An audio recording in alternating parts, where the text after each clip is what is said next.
ஓம் சாந்தி. எல்லோரும் நலமாக இருக்கீங்களா? சமீபமாக இந்தியாவையே திரும்பி பார்க்க வைக்கக்கூடிய ஒரு சம்பவம் உத்தரப்பிரதேஷில் நடந்திருக்குது. ஒரு 32 வயது இளைஞன் ஹாரிஷ் ராணா அப்படிங்கிற இளைஞனுக்கு கருணை கொலை செய்கிறதுக்காக சுப்ரீம் கோர்ட் தீர்ப்பு கொடுத்துருக்குது. இந்தியாவிலே முதல் முறை அப்படின்றாங்க. ஆனால் ஆக்சுவலாக போன வருஷமே கர்நாடகாவில் இப்படி ஒரு லா பாஸ் பண்ணிட்டாங்க. அப்போ 85 வயதை சார்ந்த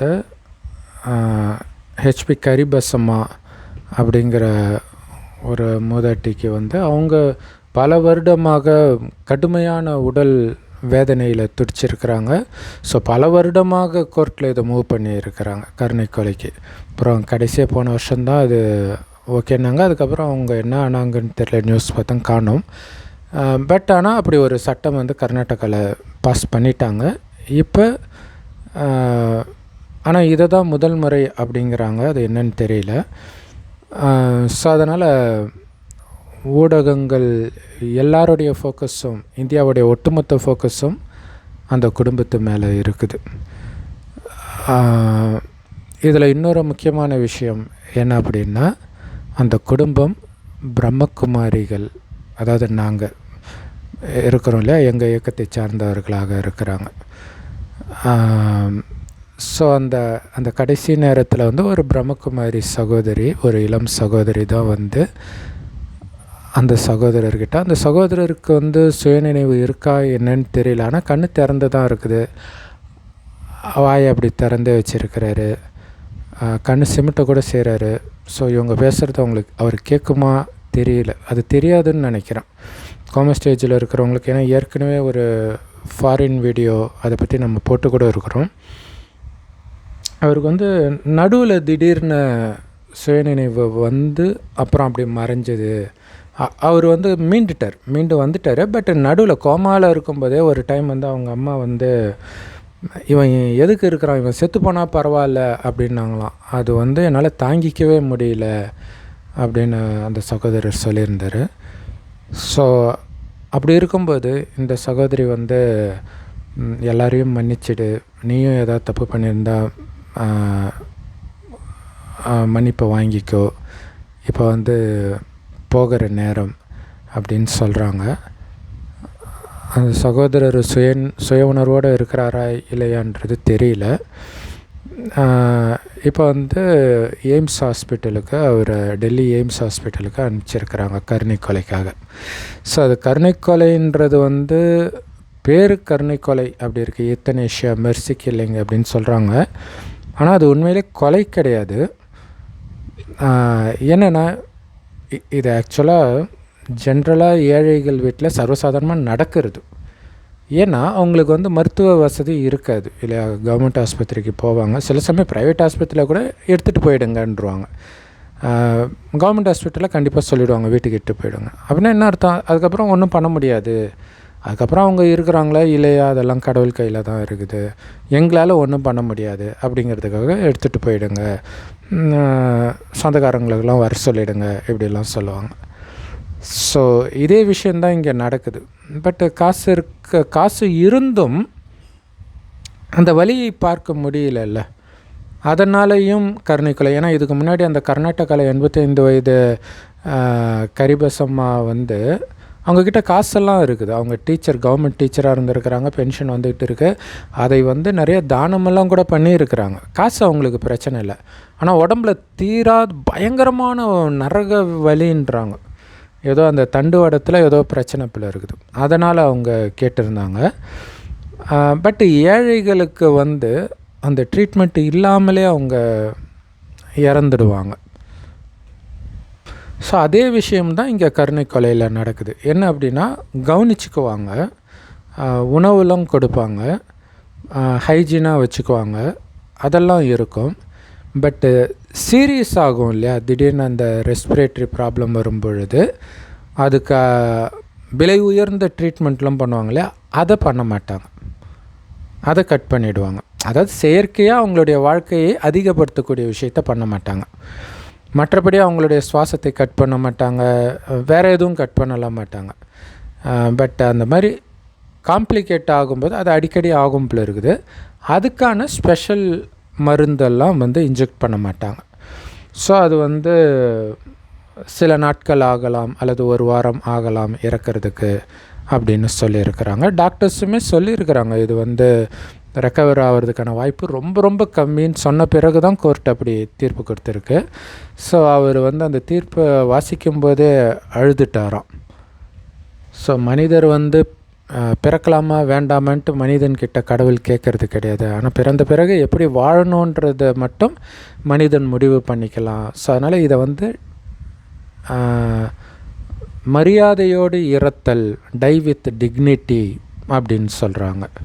ஸோ இதில் ஆக்சுவலாக 2 விதமாக இருக்குது யூத்தனேஷியாவில், ஆக்டிவ் பேசிவ்ன்ட்டு. ஆக்டிவ்ன்றது இன்ஜெக்ஷன் போட்டு அது ஒரு விதத்தில் கொலை தான், ஆனால் வலி இல்லாமல் இறப்பாங்கன்னு நினைக்கிறேன்.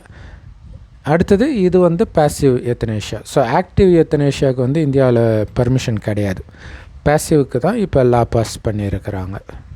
ஸோ இதே நேரத்தில் இன்னொரு விஷயமும் யோசித்து பார்க்க வேண்டியதாக இருக்குது. இப்போ ஈரான் போர் நடக்குது இல்லையா, அந்த போரில் வந்து ஈரான் யுஏஇயில் ஏதோ ஒரு நாட்டில் பஹ்ரைன்லன்னு நினைக்கிறேன், அந்த தண்ணி டீசலினேஷன் பிளான்ட், அவங்க வந்து கடல்லேருந்து தானே தண்ணி எடுப்பாங்க, அதை வந்து தாக்கி இருக்கிறாங்க. அப்படின்னா என்ன அர்த்தம், அதுலேயும் ஒரு சில இதெல்லாம் தாக்குனா ஒட்டுமொத்தமாக யாருக்குமே தண்ணியே இருக்காது. அது வந்து சாகிறதோட கொடுமையானது. அப்படி ஒரு நிலைமை வந்துச்சுன்னா மனிதர்களுக்கு என்ன தோணுன்னா, அதுக்கு பதில் நீங்கள் பாம்பு போட்டு எங்களை சாகடிச்சிடுங்கன்னு தான் தோணும் இல்லையா. தண்ணியே குடிக்காமல் சாகிறது எவ்வளோ கொடுமையானது.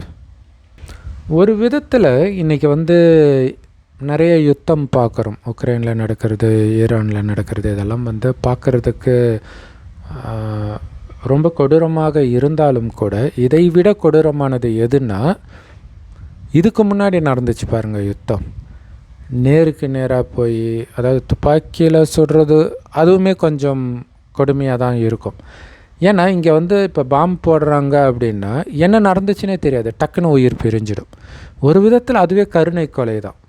அவங்க துடிக்கக்கூடாதுங்கிறதுக்காகவே இப்படி ஒரு கடவுளுடைய கருணைன்னு தான் சொல்லணும். இதை கூட இது மோசமான விஷயமாகவே இருந்தாலும், மற்றது இன்னும் அதுக்கு முன்னாடி கத்தி வச்சு சண்டை போடும்போது அதெல்லாம் ரொம்ப கொடூரமாக இருக்கும் இல்லையா.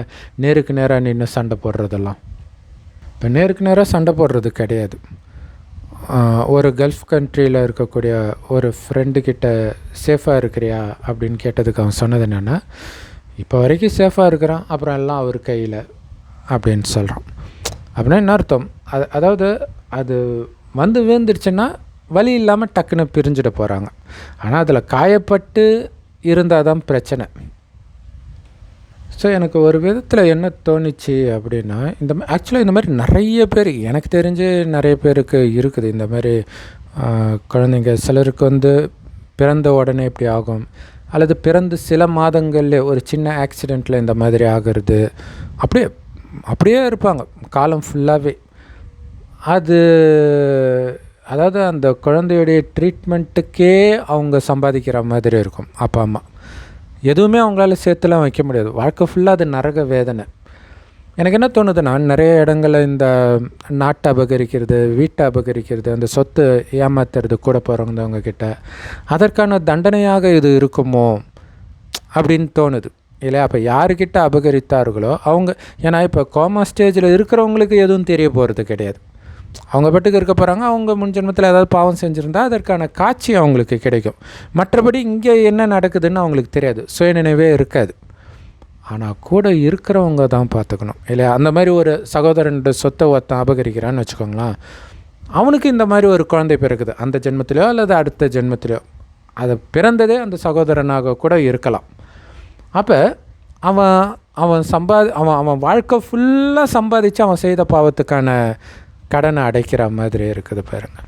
இதை ஏன் சொல்கிறேன்னா, ரொம்ப அதாவது நம்ம உடம்புல ஆரோக்கியம் இருக்கும்போது நம்ம இஷ்டத்துக்கு ஆடுவோம், தெரியாது நமக்கு இல்லையா. இப்போ சினிமாவில் வந்து தப்பு செய்கிறவன் தான் நல்லா இருக்கிற மாதிரி காட்டுறாங்க, அது கிடையவே கிடையாது. தப்பு செய்கிறவன் நிம்மதியாக இருக்க மாட்டான், தப்பு செய்கிறவனுக்கு பயங்கரமான கெட்ட பழக்கம் இருக்கும், தண்ணி அடிக்காமல் அவனுக்கு தூக்கம் வராது. அப்போ அவன் எங்கே நிம்மதியாக இருக்கிறான்னு நீங்கள் சொல்கிறீங்க. ஸோ பணக்காரர்களுக்கு இந்த மாதிரி குழந்தை பிறந்தாலே ரொம்ப கஷ்டம்தான். ஏழைங்களுக்குன்னா ரொம்ப ரொம்ப ரொம்ப ரொம்ப கஷ்டம் இல்லையா? ஆக்சுவலாக பணக்காரர்களாகவே இருந்தால் கூட, ஏன்னா நல்லா இருக்கிறவங்களே ஏமாத்துறதுக்கு கூட இருக்கிறவங்க இருப்பாங்க. அப்படி இருக்கும்போது இந்த மாதிரி குழந்தை இருக்கும் பொழுது எனக்கு தெரிஞ்சு எல்லா அப்பா அம்மாவுக்குமே இந்த எண்ணம் வரும். என்ன வரும்னா, இந்த குழந்தை நாம் இருக்கும்போதே இறந்துட்டால் நல்லாயிருக்கும். ஏன்னா நம்ம இல்லாட்டினா இந்த குழந்தைய யார் பார்த்துக்கிறது? ஒரு விதத்தில் அப்படி ஒரு எண்ணத்தின் உந்துதல்னால தான் இவங்க கோர்ட்டை நாடி இருக்கிறாங்க. ஸோ இதை பார்க்கும்போது பைபிளில் வந்த ஒரு வாசகம் ஞாபகம் வருது. நரகத்தில் நீங்கள் அனுபவிக்கக்கூடிய கஷ்டம், அந்த நரகத்தீயில் இருக்கும் பொழுது பக்கத்திலே உங்கள் அப்பா அம்மா, கூட பிறந்தவங்க, நண்பர்கள், உறவினர்கள் எல்லாரும் இருந்தாலும் அந்த நரகத்தீயில் நீங்கள் துடிப்பதிலிருந்து அவங்களால காப்பாற்ற முடியாது. ஸோ அந்த மாதிரி நிலை தானே இதெல்லாம். ஸோ ஒருவேளை அந்த சகோதரருக்கு சுயநினைவு இருந்து அந்த பிரம்மகுமாரிகள் ஞானத்தை எப்படியும் கண்டிப்பாக அந்த குழந்தை முன்னாடி தான் முரளியெல்லாம் படிப்பாங்க. ஸோ அதையெல்லாம் கேட்டு உள்வாங்கி இறைவன் நினைவிலே இருந்தால் அந்த குழந்தைக்கு உண்மையிலே ரொம்ப நல்ல பிறவி தான் அடுத்தது கிடைக்கும்.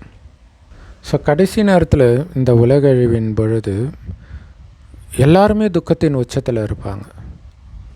அப்போ யார் அவங்கள கருணை கொலை பண்ணுறது? ஏன்னா கொலை, தற்கொலை, மரணம் இது எல்லாமே உடம்புக்கு தான், ஆத்மாவுக்கு கிடையாது. ஆத்மா இங்கேயே தான் சுற்றிட்டு இருக்கோம். அப்பயும் ஒன்று மறுபடியும் போய் ஜென்மம் எடுக்கும். ஆனால் கடைசி நேரத்தில் ஜென்மம் எடுக்க முடியாது. இல்லை அணுகுண்டெல்லாம் போட்டால் உடம்பே இருக்காது. அப்புறம் எங்கே ஜென்மம் எடுக்குது? எல்லாம் பேயாகவே அலைஞ்சிட்ருக்கும். துடிக்கும், ஆனால் தப்பிச்சு போக வழி தெரியாது. இதுதான் கொடுமையானது. அப்படி தப்பிச்சு போகிறதுக்கு பேர் தான் முக்தி. ஸோ அந்த முக்தியை கொடுப்பதற்காகத்தான் சிவபெருமான் இந்த பூமிக்கு வர்றார். அதனால தான் சிவன்னாலே முக்தி கொடுப்பவர் அப்படின்னு சொல்கிறோம் இல்லையா? ஆனால் அவர் எப்படி கொடுப்பார்னு யாருக்குமே தெரியறது கிடையாது. ஏன்னா அவரை பற்றியே தெரியறது கிடையாது. முக்தினா எப்படி அடையிறதுன்னு யாருக்கும் தெரியறது கிடையாது. முக்தினா பிறவா நிலை அப்படி நினச்சிக்கிறாங்க. முக்தி வேறு, மோட்சம் வேறு. மோட்சம் தான் பிறவா நிலை. அது அப்படி யாருக்குமே கிடையாது. முக்தி இருக்குது. முக்தின்றது கடவுள்கிட்ட போகிறது. அது எப்போ நடக்கும்னா, இந்த 5000 வருட காலச்சக்கரத்தின் இறுதியில் எல்லோருமே கடவுள்கிட்ட போயிடும். ஏன்னா அப்போ கலியுகம் அழியும். ஆனால் கலியுகம் அழியிறதுனா இப்போ அணுகுண்டு போட்டால் அழியுது அப்படின்னா என்ன அர்த்தம்? பூமியே காணாமல் போயிடுமா? இல்லை, பூமி மேலே இருக்கிறவங்க அழிஞ்சு போவாங்க. அதுவும் எல்லோரும் கிடையாது, கொஞ்சம் பேர் இருப்பாங்க. அந்த கொஞ்சம் பேர்லேருந்து மறுபடியும் அடுத்த யுகம் ஸ்டார்ட் ஆகும். அதுதான் சத்தியுகம், சொர்க்கம்னு சொல்கிறது.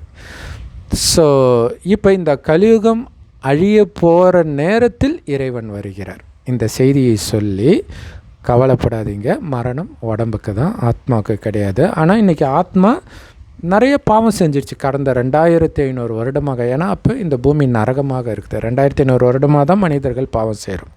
அதுக்கு முன்னாடி பாவம்னா என்னன்னே தெரியாமல் பரிசுத்தமான்களாக நாம் இருந்தோம்.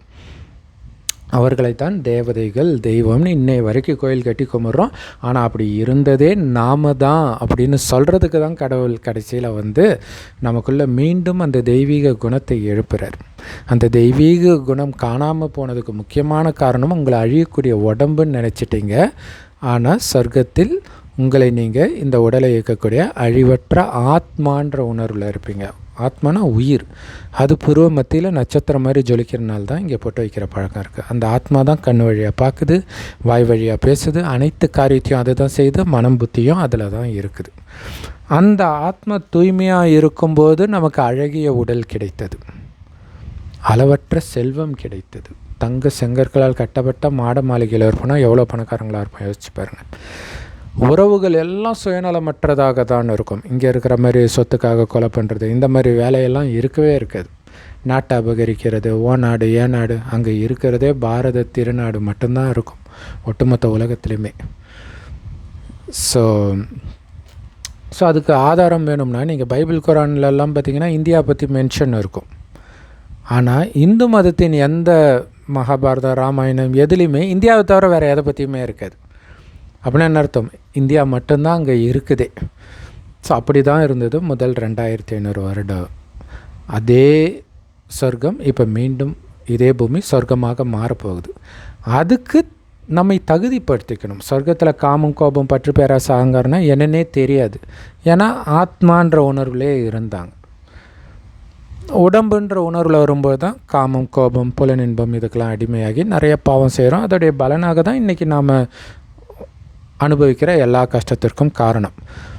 அப்போ மீண்டும் ஆத்மான்னு உணருங்க, ஒருவரை ஒருவர் ஆத்மான்னு பாருங்கள், உடலையே பார்க்காதீங்கன்ற. அதுக்கு அந்தளவுக்கு கான்சன்ட்ரேஷன் பவர் வேணும் இல்லையா? அந்த சக்தி நமக்கு எப்போ கிடைக்கும் அப்படின்னா, ஒரு சிவபரமாத்மாவை மட்டும் நினைக்கணும். அவரை தான் அல்லாஹ் பரமபிதான்றோம், கடவுள் ஒருத்தர் தான். அவர் செம்பொன்னிறமான ஒளி உலகத்தில் நட்சத்திரம் மாதிரி இருக்கிறார். ஸோ செவ்வானத்தில் நட்சத்திரம் மாதிரி என்னுடைய அப்பா சிவன் இருக்கிறாரு. எப்போவுமே பரம பவித்திரமாக பரமசிவன் இருக்கிறார். பவித்திரனா தூய்மை. ஏன்னா அவர் உடம்பே எடுக்கிறது கிடையாது இந்த காமத்திலெல்லாம் விழுறதுக்கு. கடைசின்னு ஒரு வருடம் கூட டைரெக்டாக ஒரு வயோதிகர் உடலுக்குள்ளே பிரவேசமாகி இந்த ஞானத்தை கொடுக்கிறார். அந்த வயோதிகருக்கு பிரம்மான் பேர் வைக்கிறார்.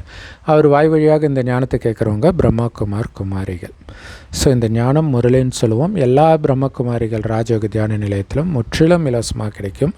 யூடியூப் வெப்சைட்ஸ்லேயும் இருக்குது. அதோடைய லிங்க் நம்ம வாட்ஸ்அப் சேனலில் போடுவோம். அந்த வாட்ஸ்அப் சேனல் லிங்க் வீடியோக்கு டிஸ்கிரிப்ஷனில் இருக்க, அவசியம் ஜாயின் பண்ணுங்கள்.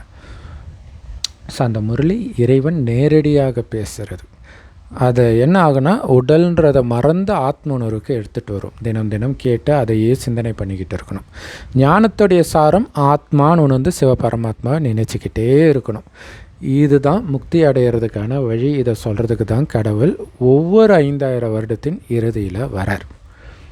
இதே பாரத பூமியில் தான் வரார்.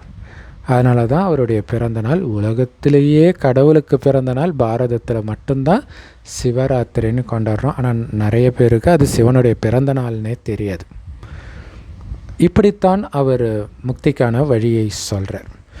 ஸோ இப்போ இறைவனை நினைத்து காமம், கோபம், பற்று, பேராசை, அகங்காரம்னா என்னன்னே தெரியாத பரிசுத்த நிலை அடைந்தால் நீங்கள் சொர்க்கத்தில் பிறப்பீங்க.